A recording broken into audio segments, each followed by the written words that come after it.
India tiene el uso de la palabra.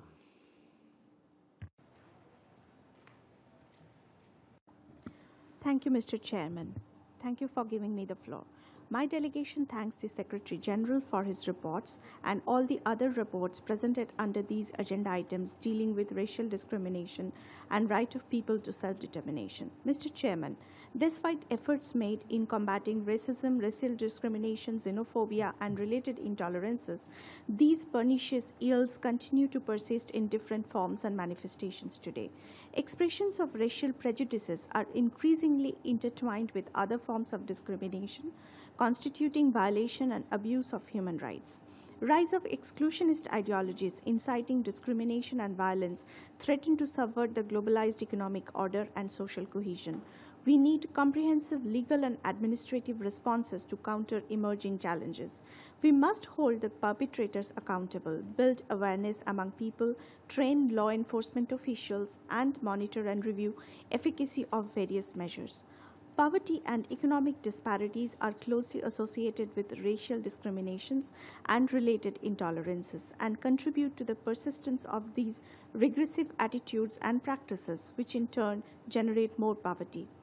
Complementary domestic action and international cooperation is necessary to effectively implement the Convention on Elimination of All Forms of Racial Discrimination and the Durban Declaration and Programme of Action to realize inclusive growth envisaged in 2030 Agenda for Sustainable Development and to leave no one behind. Mr. Chairman, we share the concern regarding alarming rise in the use of digital space for dissemination of racist and xenophobic materials, as well as for recruitment, networking, and fundraising by groups espousing these ideologies. Transboundary nature of the problem requires strong international cooperation involving all stakeholders. We must acknowledge that racial equality and freedom of expression need not be pursued in a zero-sum manner. Private entities, including conventional and social media and civil society, need to develop and observe codes of conduct that embody commitment to the racial equality and non-discrimination. Immunities enjoyed by the social media platforms for contents by users must be counterbalanced with responsible content moderation and norms for removing objectionable contents on voluntary basis. Mr. Chairman, India has long been a multi-religious, multi-ethnic, multilingual society based on principles of peaceful coexistence and tolerance. Our Constitution upholds the principle of equality and expressly prohibits discrimination on account of race.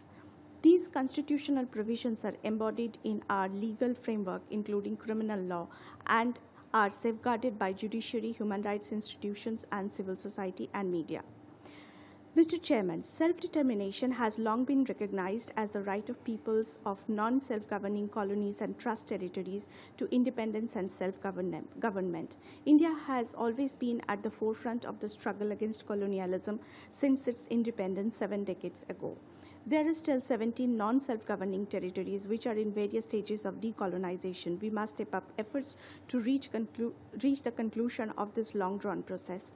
Palestine remains the unfinished task in the realization of the right of people to self-determination. Demonstrating India's commitment to the cause of people of Palestine, India has substantially scaled up bilateral development partnerships and has also increased contribution to UNRWA. Mr. Chairman, we reject the unwarranted reference made by one delegation to the state of Jammu and Kashmir, which is an integral part of India. It has become a habit of this delegation to misuse any forum for narrow political gains. In reality, it is the people of India, as well as people from our region and beyond, have to suffer most egregious violation of human rights inflicted by terrorism emanating from beyond our borders.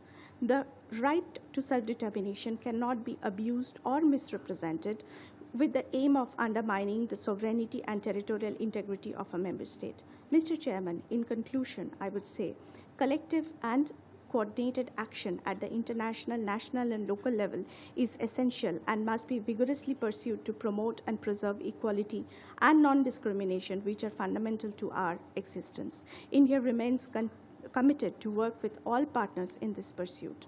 I thank you, Mr. Chairman.